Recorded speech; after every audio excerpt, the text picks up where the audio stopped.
Hello everybody, welcome back to my channel. It is Alec, Conservative Coin Collector, and I'm on a mission. I am on a mission to fill my giant teddy bear full of wheat cents. So far, I'm about, I want to say, just below neck level here. It actually used to be quite a bit lower, but I've done a couple of I would say very dumb purchases of purchasing wheat cents online to try to find finds. And the last one I would consider a total scam. But that's beside the point. But what I do have are a couple of more finds I found for this wheat cent jar. I'm not going to stick this in here, but it's a Canadian young head. Well, I find most of my coins now are at work, either in the spare change jar or at the coin store. Most of these are from the spare change jar. Got a young head, 1963. Pretty beautiful. I like the laureate portrait. It's definitely one of my more favorite portraits of the Queen on the money. I have another Canadian. I found another old Canadian, a 1962 young head. It's a little dingier than the other one, but it'll still go on my table until I find something to do with it. And the rest of these are wheat cents. This wheat cent was the most shocking one that I found, 1911. I was looking through one of the spare change jars, and let me give you an example of how I saw it. Say these wheat cents are just a bunch of other coins, just clad nothing, and this was just sitting on top. And I saw the 1911, and at first I thought maybe I could be seeing things. So what I did is I turned it around, and it had the wheat sitting back to it. And then I pretty much said, holy crow, I found a 114-year-old coin in a spare change jar that somebody just threw away.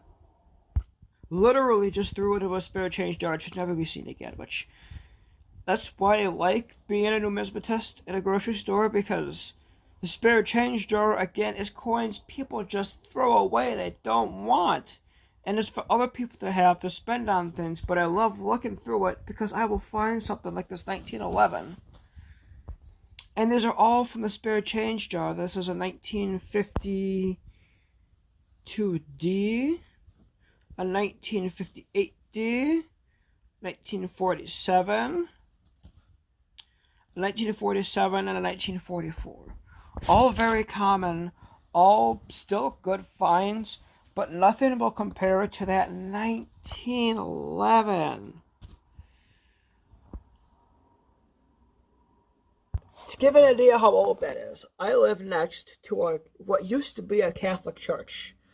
The Buffalo Diocese has run out of money, so this Catholic church is now no longer a church, but it was founded May 1911. Its last service was December of last year, unfortunately, and I went to the memorial service, and there was a lot of people who live around here who used to go to that church. A lot of good, hard-working, honest people. The actions of some priests, well, a lot of priests, many, many years ago, are why that church is no longer a church, unfortunately. I'm hoping one day I can buy it and maybe the whole property, but it's a church, a house, and a schoolhouse, and it's a lot of property, and with New York State taxes and how much you're going to want to sell it for, it's probably going to be over $1 million.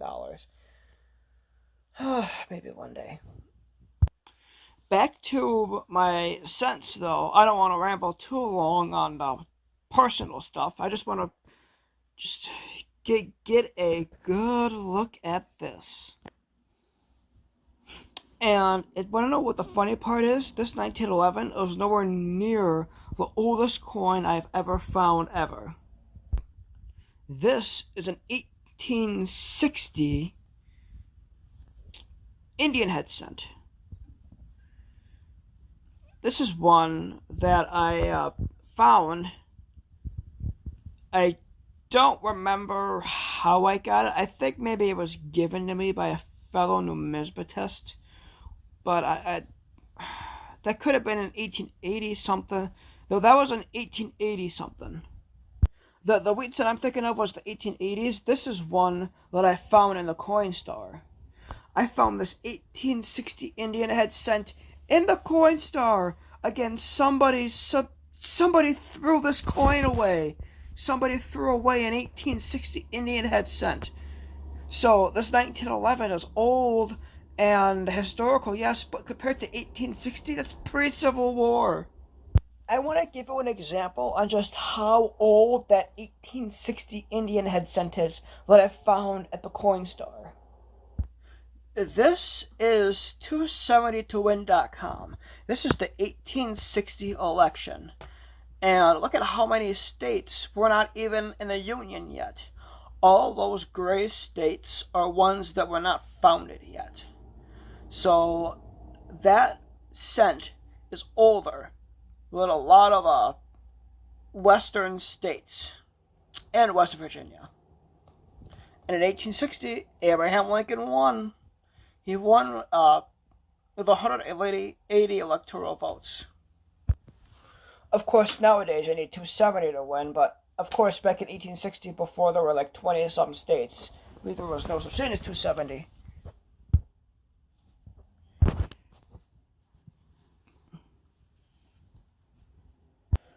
These, I'm going to stick back. Well, not back, but stick in here, rather. I'd say stick back into it, but they were never in this jar to begin with. I could say stick back right now if I was to, like, go through these and put it back. If there's another thing that I find a lot of at coin stores, it's silver. A lot of times it's a 1964, but I find silver just like this all the time at the coin store. I actually found a 1964 a few days ago, but I'm not sure where I stuck that. It's not in my silver jar. I decided to replace it with one with a lid that actually fit. It used to be cheese, and this was good cheese, by the way. So to keep the container to remind me of how good the cheese was, it's now my silver container. And the cream cheese container, it now holds my nickels. One of the crazier things I've found throughout working the last couple of months is this $50 from 1990. It's not silver, and it's done in NIFC. But you don't find $50 in circulation anymore. You just don't. They're rare, and the clad ones really aren't all that valuable, but they're still cool to find if you're not hunting $50 boxes. If you find them in circulation, I found both leaves and dollar coins recently, and I actually just had to spend a Susan B. Anthony dollar that I had because it was so corroded and I needed it out of my collection. And modern machines will still take dollars and $50, ironically. And some of the things I found in my registers that if it's in the cash register and it's a penny and there's a spare change jar, I can exchange a penny for a penny. But if it's something like a star note, that's just something I have to leave in there because I'm not taking a $100 star note and put it in my pocket. That's how I get fired. And plus, I'm a numismatist, not a thief. On top of star notes, I haven't seen them in a while, but my drawer has also had $2 bills. Yes, $2 bills are still a thing, and they're still being made and are in circulation, which I find absolutely crazy. Before going into numismatics, I thought $2 bills were extinct a long time ago because my grandmas have stories of $2 bills, but that's when they were a lot younger. And I know now that I know that they're still making them. I have stories that I can tell to my grandkids about $2 bills. And I like the $2 bill because one, there's a potential to find another star note, and two, the reverse of the $2 bill. Thomas Jefferson only appears on the $2 bill when it comes to presidents on dollar bills and coins, and he should appear on more money because if it wasn't for Thomas Jefferson, there would be no Constitution because he's the one who wrote it up. He is the one who wrote up the letter to break us off with the United Kingdom or Great Britain or whatever it is now.